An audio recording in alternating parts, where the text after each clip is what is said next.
여러분 안녕? 네, 지금부터 여러분과 함께 토빅 수업을 진행할 강사 남일타라고 합니다. 그럼 우리는 이제 시험이 한 달 정도밖에 남지 않았습니다. 지금부터 잘 준비해야 되는데 좀 올해 좀 책이 좀 어렵게 나온 것 같아요. 해커스 보니까 좀 개인적으로 마음에 안 들어요. 책을 이렇게 쓰면 안 돼요. 조금 이따 얘기하겠지만은 이렇게 어떻게 준비하라는 건가 좀 이런 생각 좀 들긴 합니다. 그러나 좀 일단 걱정하지 않으셔도 되는 게 뭐 저는 개인적으로 이 토빅 출제위원도 해봤다 보니까 저만 잘 따라오시면 될 것 같습니다. 일단 해커스 토빅 2주 만에 완성한다 라고 되어 있어요. 저와 함께 딱 2주 동안 수업 한번 진행 한번 해보겠습니다. 혹시 이 중에 교재도 아직 안 사는 사람 없잖아요. 혹시 지금 안 가지고 온 사람들 있어요? 그럼 죄송하지만 자격 없습니다. 다 나가세요. 지금 뭐 하는 거야 지금? 안 나가요? 빨리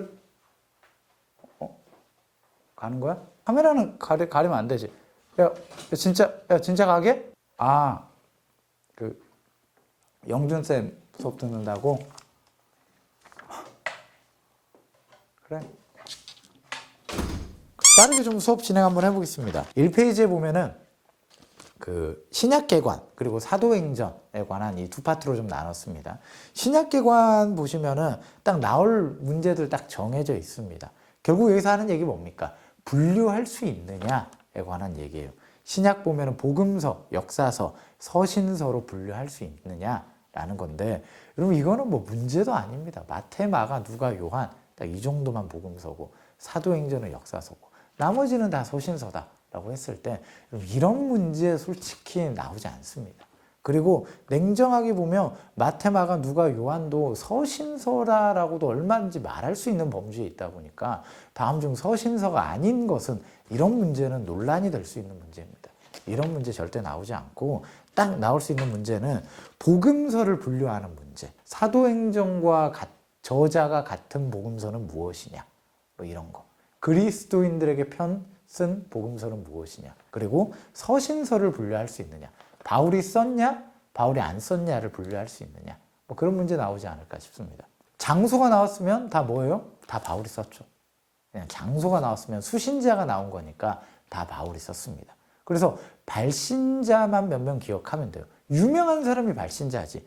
대표적인 수신자 누굽니까? 디모데, 디도, 빌레몬 나오면은 이 사람은 수신자 이름이 나온 거고 바울이 썼다라고 생각하면 됩니다. 바울이 안 쓴 편지 대표적으로 뭐 있습니까? 야고보서, 베드로 전서, 베드로 후서, 그리고 요한 1, 2, 3서 뭐 이런 것들 너무 유명하잖아요. 베드로 뭐 편지 받을 사람이 아니라 편지 쓸 사람이죠. 어렵게 낸다라고 한다면 히브리서 이것도 역시 바울이 안 썼습니다. 잘 알고 있어야 됩니다. 그리고 또 하나가 유다서 같은 편지도 역시 바울이 안 썼습니다. 어렵게 낸다라고 한다면 유다서 같은 내용 넣을 수도 있겠지만 이게 여기에서 여러분 책 보십시오.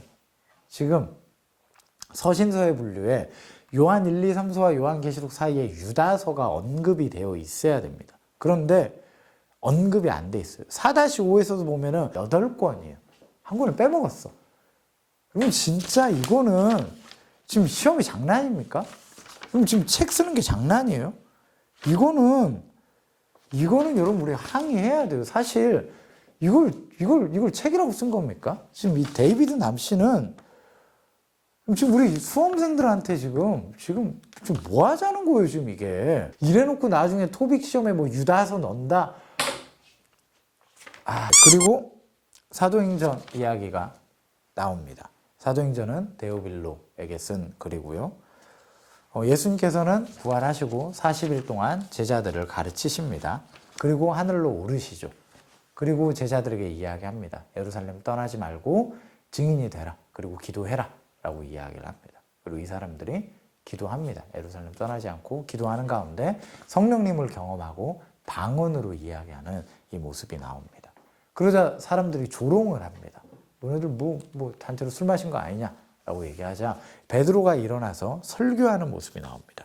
11번에 보면은 이 베드로의 설교의 내용이 나왔는데 여러분 이런 거는 참 중요합니다. 별표 쳐주셔도 좋을 것 같고, 반드시 이런 거는 문제 나옵니다. 듣기로도 나올 수 있고, 누군가의 연설문으로 나올 수도 있고, 어떤 지문을 읽고 해석하는 문제로도 나올 수 있습니다. 왜냐하면 이러한 내용들이 뭐냐면 결국 토픽이 뭡니까? 성경을 내가 읽을 수 있는 능력을 검증하는 거 아닙니까?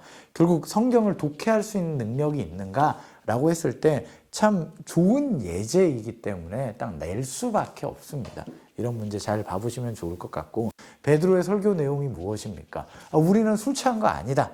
이거는 요엘서의 말씀이 이루어진 거다라고 얘기합니다. 그러면서 그럼 요엘서에 나온 말씀의 내용이 뭔지 여러분 알고 계셔야 됩니다. 요엘서의 내용은 이런 거죠. 마지막 때가 임하면 사람들이 성령이 임해서 방언을 할 것이다. 그리고 이때는 마지막 때이기 때문에 주님의 이름을 불러야만 구원을 얻을 수 있다. 이것이 요엘서의 내용입니다. 그래서 베드로가 이야기를 합니다. 요엘서를 근거했을 때 성령이 임한 거고 지금은 마지막 때다라는 표식이다. 사람들아 주님의 이름을 불러라 라고 이야기를 합니다. 그럼 우리가 불러야 될 주님의 이름 무엇이냐? 다윗이 얘기했다.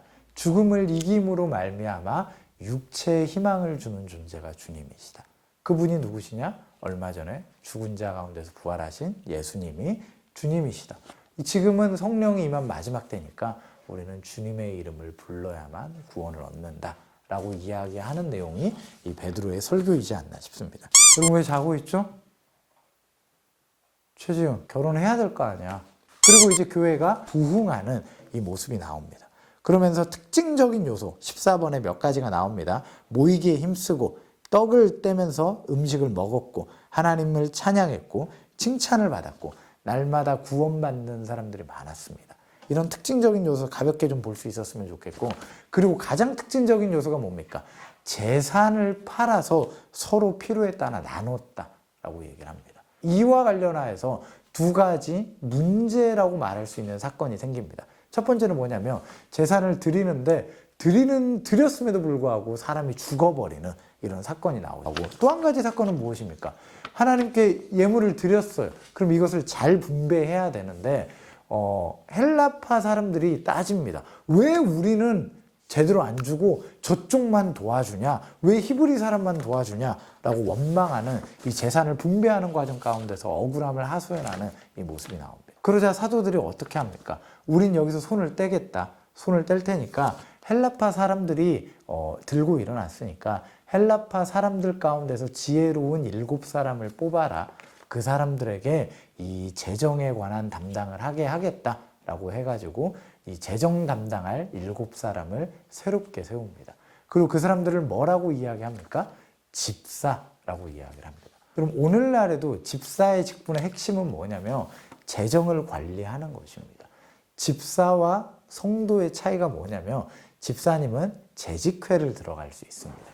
그래서 한 달에 한 번 하는 이 재직회 가운데서 지금 교회 재정이 잘 쓰이고 있는지 감시할 수 있고, 또 우리 교회 재정을 이렇게 써야 되는 거 아닙니까? 라고 의견을 제시할 수 있습니다. 그럼 우리 지금 최요한 집사님 지금 재직회 들어가셔서 지금 청년부 예산 적으니까 올려주십시오 라고 지금 어필하고 있습니까? 그럼 이거 안 할 거면 그럼 집사 때려쳐야지. 지금 최요한 집사님 지금 듣고 계십니까? 3페이지 보시면 집사님들 중에 한 2분 정도 이름 나옵니다. 스데반, 빌립, 이 정도는 꼭 잘 기억해 주셨으면 좋겠습니다. 반드시 나올 사람들입니다. 너무 유명한 사람 원래 안 내잖아. 적당히 유명한 사람 냅니다. 듣보잡은 또 안 내. 적당히 유명한 사람들이 문제 내기 딱 좋습니다. 그런 사람 누구예요? 스데반, 이 빌립, 이런 사람들입니다. 브로고로, 니가노르, 디몬, 바베나, 니골라 16번에 보면 다른 집사님들도 나옵니다. 다음 중에 집사님이 아닌 사람이 누굽니까? 이런 문제 얼마인지 나올 수는 있겠지만은 잘 모르셔도 됩니다. 900점 맞을 거라면 알아야지. 집사 중에 첫 번째 순교자 스데반 잘 기억해 주시면 좋을 것 같고, 뿔뿔이 흩어졌을 때 정말 열심히 복음을 전했던 사람이 이 빌립입니다. 마술사 시몬도 만났고 에디오피아 네시도 만났습니다. 그리고 17번에 보면 가말리엘이 나와가지고 하는 말이 있습니다. 이것은 성경을 한번 봐보셔서 가말리엘의 정확한 딕션을 한번 확인해 주셔도 좋을 것 같습니다. 3페이지, 4페이지에 보면은 바울이 회심하는 장면이 나옵니다. 이 장면들은 꼭 이해하실 수 있었으면 좋겠고, 이 상황들 가운데서 어떤 사람들이 등장을 해서 어떻게 도움을 주었는지, 누가 바울의 눈을 띄웠고 그랬을 때 바울에게 가기 싫어하는 이 아나니아에게 하나님께서 어떤 말을 해주셨는지 이 정도는 여러분 잘 보고 계시면 좋을 것 같습니다. 23번, 24번에 보면 베드로가 만난 몇 사람들이 나옵니다. 애니야라는 병자를 고치기도 하고 다비다라는 선행과 구제를 정말 열심히 했던 사람이 죽었는데 이 사람을 살리기도 합니다.